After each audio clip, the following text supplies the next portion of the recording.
I'm Rachel Edidin. And I'm Miles Stokes. And we're the hosts of Rachel and Miles Explain the X-Men, a weekly podcast all about the ins, outs, and retcons of our favorite superhero soap opera. We're also the hosts of Rachel and Miles Review the X-Men, which you're watching right now, where we talk about the X books that come out each week. Now this week we're going to be looking at the comics that came out on April 29th, 2015. Let's dive in.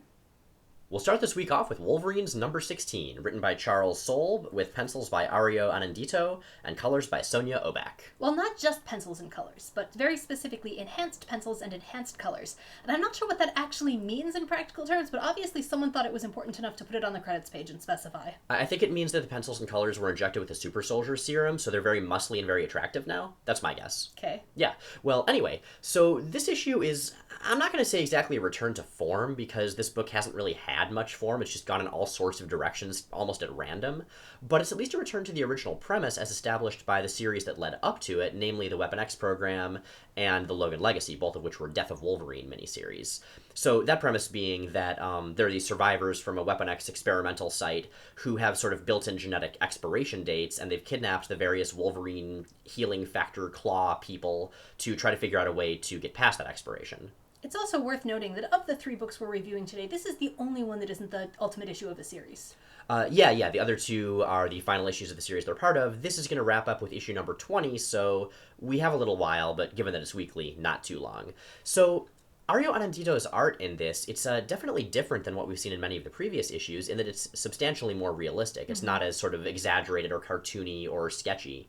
And I think that's a good fit for a bit of the storyline that's really much higher stakes. I mean, we see these characters with their expiration dates finally kicking in. Like, they are dying. They are going to die if they don't do something. Yeah, this is a much more personal and a much more character-driven issue than I think many of the previous ones have been. It's not to say it's not action-packed. This is Wolverines, which means if you don't see, like, a minimum of 3 beheadings an issue, they're doing it wrong. Mm-hmm. But, yeah, this is one that feels a lot more personal, and Anandito's definitely a big part of that. He's still got a very, very distinct style, but again, not the super sort of illustrator-y style of someone like Wando, who we loved so much last week, actually. Mm-hmm. I wonder, really, on this book, given that it's working to a weekly schedule, how much of the matching of artists to stories is to accommodate the schedule, and how much is to fit the specific story, because sometimes it's spot on, like this one, and sometimes it's much, much less connected.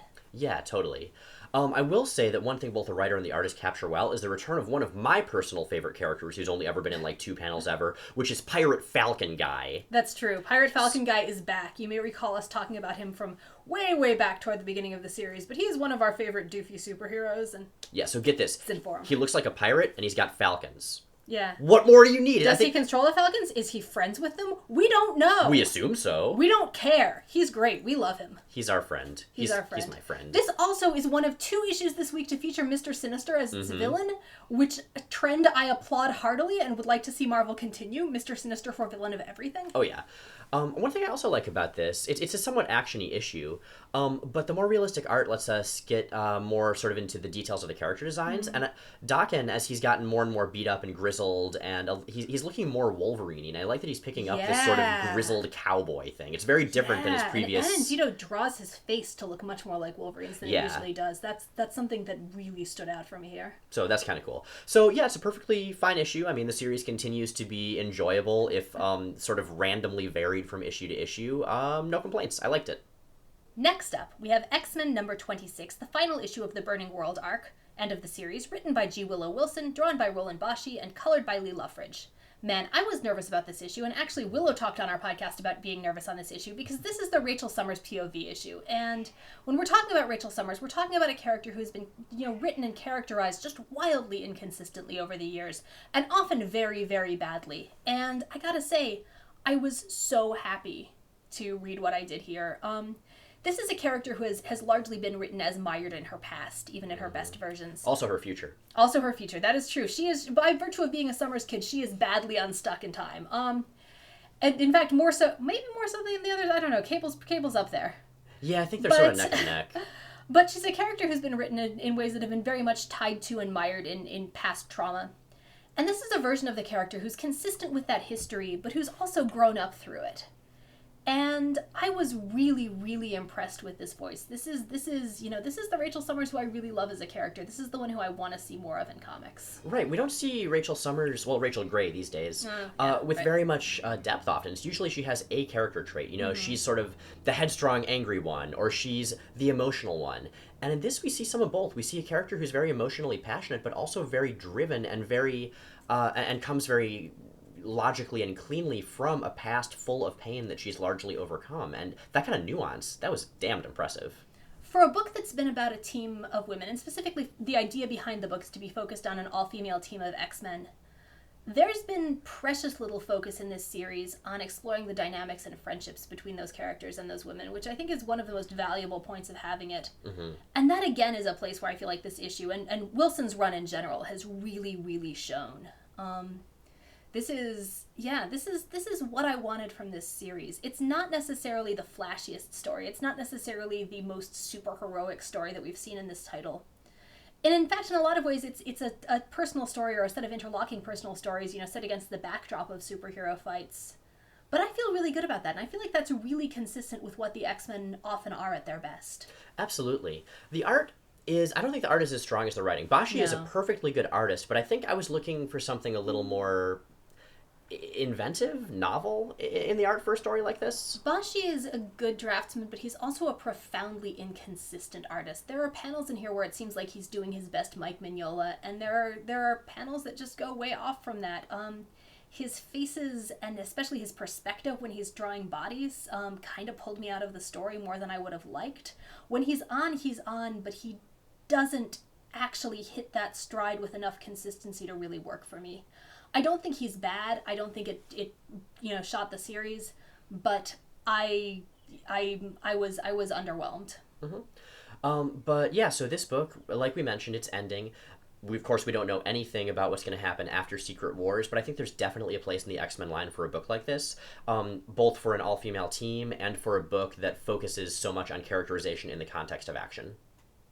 Last, but sure as hell not least, is Spider-Man and the X-Men #6, written by Elliot Kalin, with pencils and inks by Marco Fela and Diego Sato, and colors by Ian Herring, with special thanks to Irma Knivilla.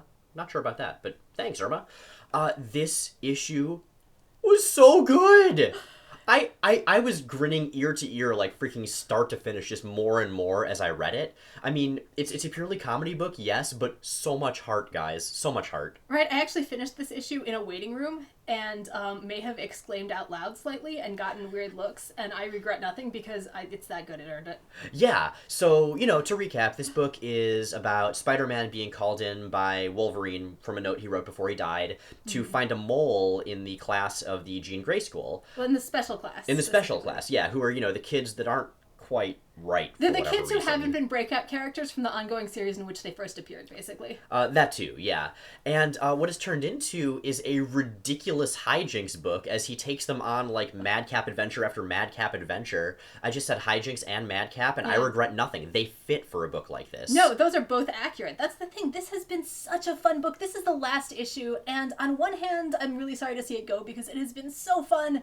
On the other hand, if it has to go out, this is the note to go out on, unquestionably. Oh, absolutely. Now, in past issues, we've mentioned, or at least I've mentioned, that the book was really pure comedy and there wasn't much to it aside from that. This is the issue that not only really changes it in terms of its own content, but I think retroactively makes the issues that came before it feel a lot more substantial. It has so much heart. Yeah. Yeah, the level of character growth and, these characters who have been varying degrees of messed up. Not all of them are, like, selfish bad people. Some of them certainly have been at times. But seeing them turn into, I guess, heroes, and not only that, but more importantly, a team, heroes who have each other's back, has been wonderful to watch. Also, the villain, I'm going to let you talk about the villain. Yeah, okay, so Elliot Kalin has keyed in on what I think very, very few writers in Marvel recognize, which is that used right, Mister Sinister is absolutely hilarious. Yeah, I mean, he's this sort of megalomaniacal mad scientist like so many others, but you can tell he just savors every syllable of science. Well, he's so committed to his shtick. He is so serious. He is so all in.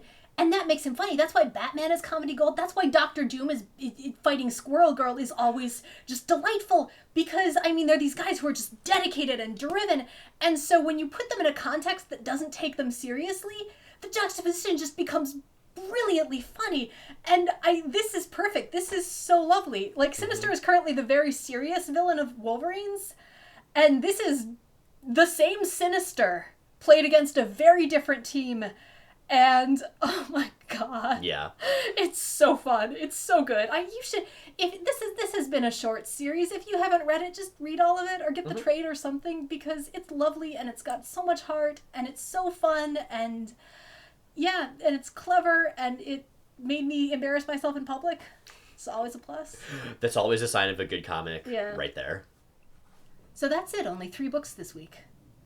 What is our issue of the week, Miles? I mean, it feels silly to even ask. Yeah, no surprise there. It's Spider-Man and the X-Men #6. It's a really good standalone issue. It's just a fun and funny adventure story with a heartwarming sort of denouement. But it's also a really good wrap-up, not only for itself, but honestly, and I didn't expect to say this, for both Wolverine and the X-Men series that came before it. Like, it's a good capstone. If we don't get a book like this after Secret Wars and Marvel, we totally should. We need a book about the Special Class. We just need that to happen.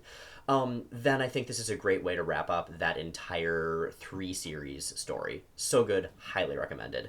That being said, Rachel, what's our panel of the week? Well, our panel of the week is kind of going to be some tonal whiplash from that. Yes, it is. It is from Wolverines #16, and it is this panel. And we like it a lot for its framing. It's very stark, it's very brutal, and the juxtaposition of art and dialogue works really, really well. Those long horizontal panels are kind of a gamble in comics. They're something that often involve tiny figures and a very wide background and not very effective use of space. This is clever. This works really nicely. So that's it for this short week. Thanks for watching. If you like what you've seen here, please check out our podcast, Rachel and Miles Explain the X-Men. New episodes go up every week at rachelandmiles.com, also on iTunes and Stitcher. What have we got for them this week, Miles? So this week, we're going back to Uncanny X-Men, and it's sort of a grab bag. We have a couple of iffy Secret Wars 2 issues, but we also have Nightcrawler versus Arcade and with various feats of daring do, and a really good Barry Windsor Smith drawn Wolverine versus Lady Deathstrike story. So mixed bag, but some really good stuff. That podcast, these video reviews, and everything at our website are brought to you by our awesome Patreon subscribers who just unlocked a podcast wiki, which is our latest milestone goal. We've got a few more of those coming up that we're really excited about. If you want to join those fine folks in supporting the work we do, you can do that at the link right below us. We will, in the meantime, see you next time as, finally, Secret Wars starts. Right. Can you imagine Mister Sinister trying to LARP? Yes. Yes, I can.